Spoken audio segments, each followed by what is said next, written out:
Hello, in this video we're going to show you how we've installed our MaxxAir MAXXFAN Deluxe. We've had to make a fiberglass flange to be able to sit it flatly on the roof. And we'll show you the step-by-step of making that anyway, and hopefully you're game to tackle one at the end of it. Quite easy, and I think it's a bit of a better surface to be putting it down onto than to be sticking layer on top of layer of the putty tape. A lot of people seem to do it, so I'm not bagging it. I just didn't really feel comfortable doing it myself. Also, there's a company in the States that do plastic flanges, so if you have something like a Ford Transit or something, maybe check that out if you don't want to make one yourself.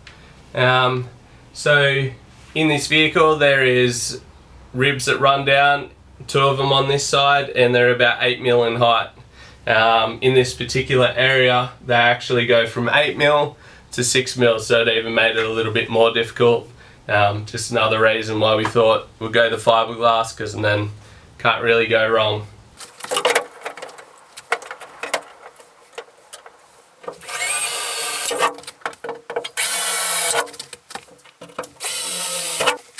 At the moment I've just drilled the 4 holes.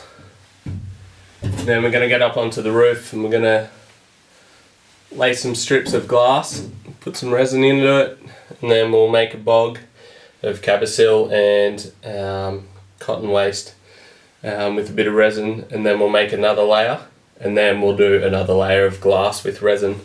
That way nothing will sort of flex and will all sort of hold its shape. That's to sort of combat these ribs. These ribs started at about 8 mil up here, 8 to 10, and then sort of down here they're about 6. We've had to make up our own flanges for both of those. What the process here is, I'm taping up the roof just so the glass, so the resin doesn't stick to the roof. That way we can peel off the flange once it's built.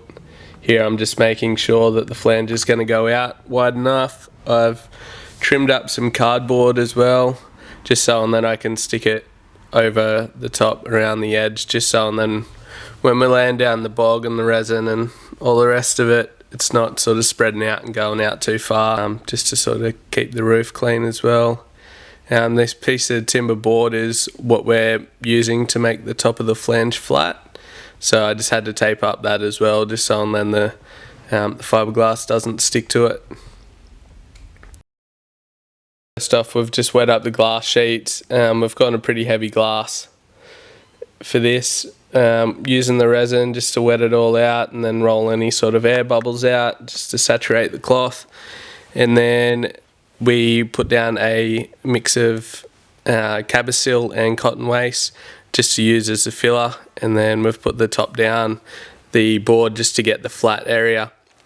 We've weighted it, then we've let it cure, and then we got a little bit overzealous and it wrapped up the side of the board, so we're just trimming that off just gently, and that's our first layer.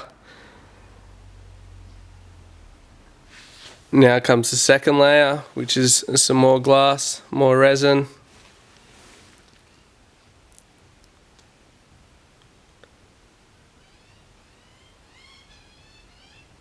Rolling that in.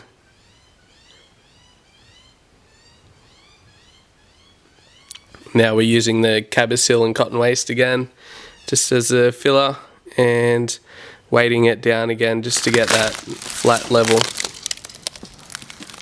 Now we're just peeling it off. Perfect. Awesome. As Mark said, perfect. No mess. Here we're just trimming it up, just making sure that the flange is going to fit inside it, as it needs to drop down inside.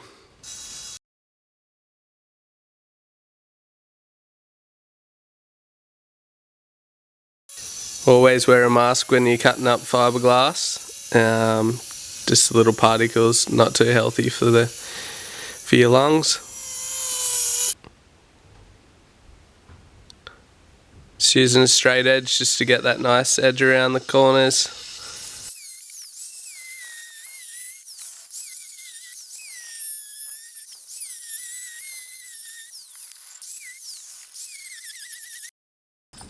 Filing off any little edges on the inside where the grinder can't get to after using a little hacksaw.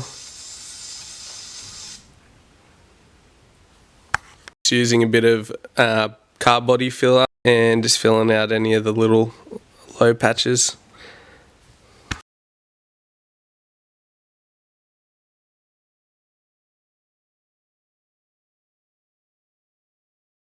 First I drilled some holes in the roof just by figuring out sort of where I wanted this so I could see where the sort of screw lines would fit.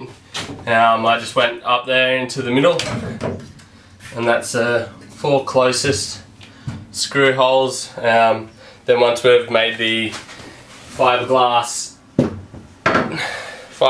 flange, I just put that back up, and then I've marked on the inside corners and marked the whole way around and just drilled through in those.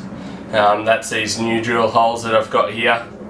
And then now I'm just gonna try to make up some little timber bits to go across, make a box. It's what's sort of recommended by MaxxAir.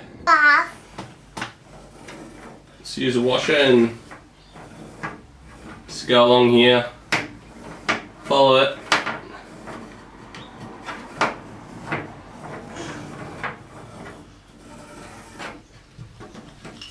Now I'll be able to trim that out with a jigsaw, and then it will be able to just match straight up to it.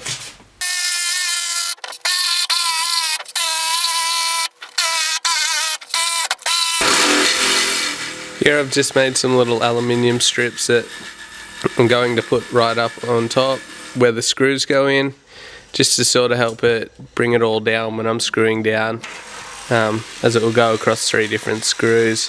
It'll just help it sort of level down at a one level field rather than pulling one screw down too tight. Here I'm just rounding off the edges of the aluminium just so it's a little bit neater and less dangerous.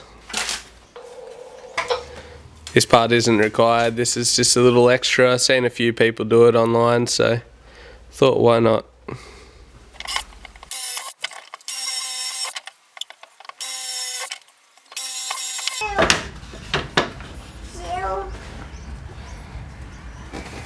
I've trimmed all this now out of a 70 by 30, which matches up into the ribs, so then I can clamp down to it and it's going to be perfectly sort of based against each other. And then I've just put a pencil on an angle, and so it's basically going to be like a long scribe.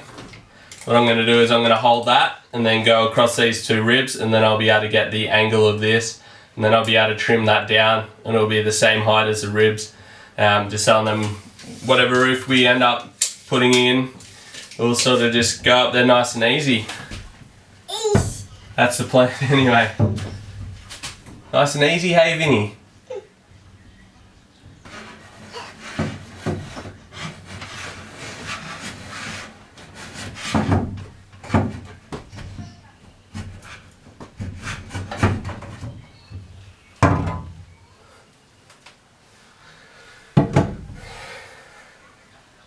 Look at that.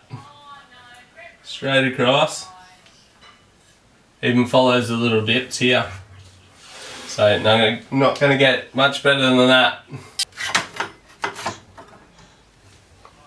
How's it look, dude? Good. Are we going to be able to fit it up there? No. No, no. What are we going to do? Pack it up. Good plan, mate.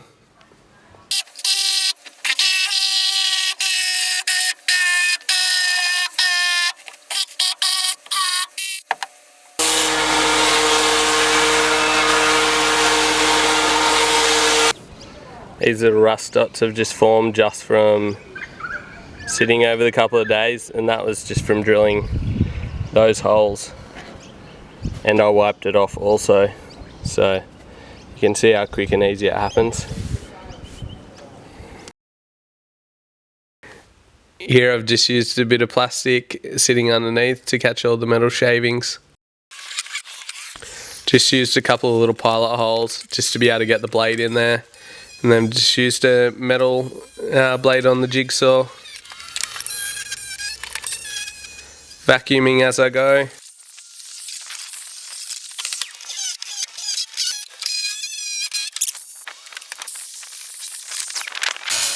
Just used a grinder with a flat disc on it to neaten up the edges.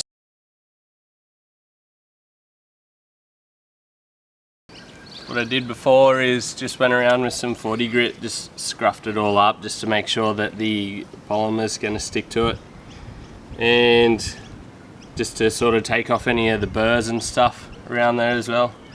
A lot of people use files, but just use a bit of 40 grit or something like that. Just works just as well to get anything off. Now I've sealed all that up, the next step will be just putting up the timber braces and then pre-drilling everything, and then applying the sealant, and away we go. Here Ella is just holding up the timber bits from down below. I've just used some tape also just to hold them into position. I taped up around the edges just so on them when I smooth out the silicone, makes it a little bit easier and it's not going to go everywhere as bad. Just applying the Bostik sealant to the roof and then also to the flange. Here I'm just putting on those little aluminium strips that I showed you before, and then just screwing it all down tight.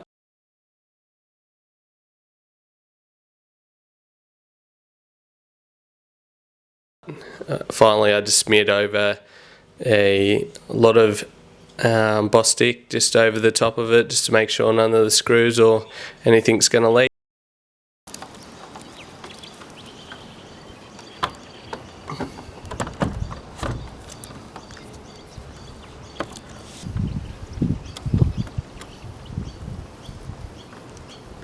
In the end, even with pushing it down, I had to drive the screw in on a big angle, and then as that was happening it was pulling it down for me, and then it would just go down and I'd slowly start pushing it down at the same time to just make it straight, and then went in. Didn't really see a different way of doing it. It's a very tight seal, which is good.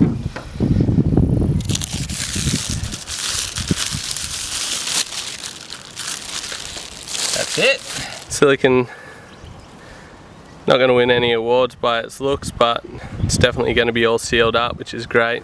The fan is on the outside now, so all I have to do is put the trim up. And you need to route these wires. You just need to make sure, looking back up into there, that you haven't crushed any of the wires. I'm lucky, so I'm going to be able to put these up there and then run them along there. This will just be a temporary fit at the moment, just until we get whatever roof lining we put up there, and then I'll pull the cover back off. But same deal, you just want to make sure that you're not crushing any wires.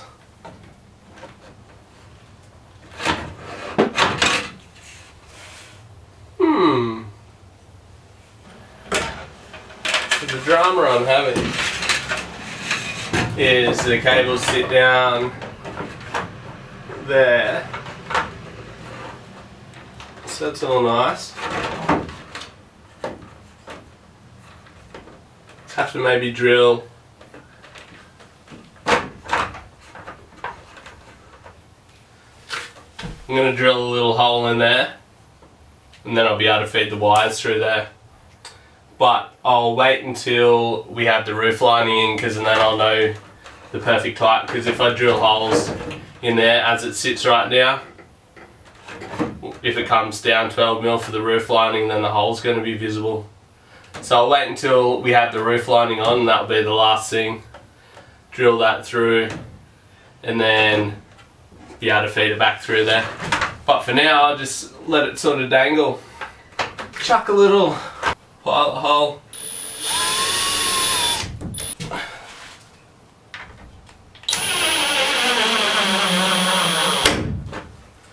Put a little screw in. Guide it again. Make sure it's where I want it to be.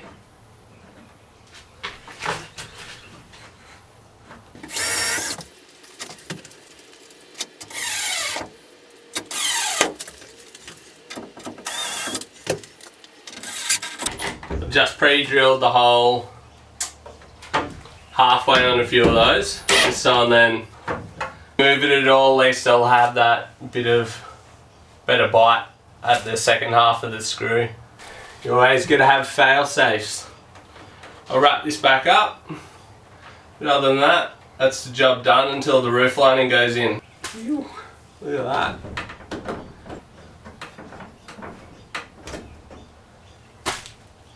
Got a bit of fresh air in here. Just a few quick little operations of the fan. Just the on button.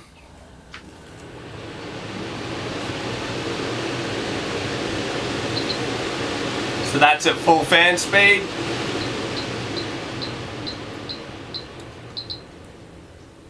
We'll do that double beep when it's saying that you've gone down as low as possible, or in the opposite direction as well. Can barely hear that at all. You can switch it from going in to out. So you got your exhaust fan if you're cooking. If you got your diesel heater or something on and you want to suck it out. And it also has a hold button for the auto, which is set to 26 degrees, or you can adjust it to be a lower speed or higher speed. It's quite hot in the bus today, so that's why it's trying to work overtime. Just turn it off to be able to cancel that. Over here is the handle to be able to open up the hood. You can have it all the way up. And this is just like a little lock-in bit. If you push it up, you can't turn the handle. Pull it down to be able to turn it again. The great thing with this is that you can have that hood fully closed and be able to still run the fan. Over here is the little sensor which reads the temperature for that auto setting. Has a removable fly screen. I think the biggest advantage of it is that it has permanent ventilation, so even while that hood's down it can still operate. MaxxAir fan is now installed. Quite happy with the job. Still yet to put up the roof lining and just finalise the wiring as well.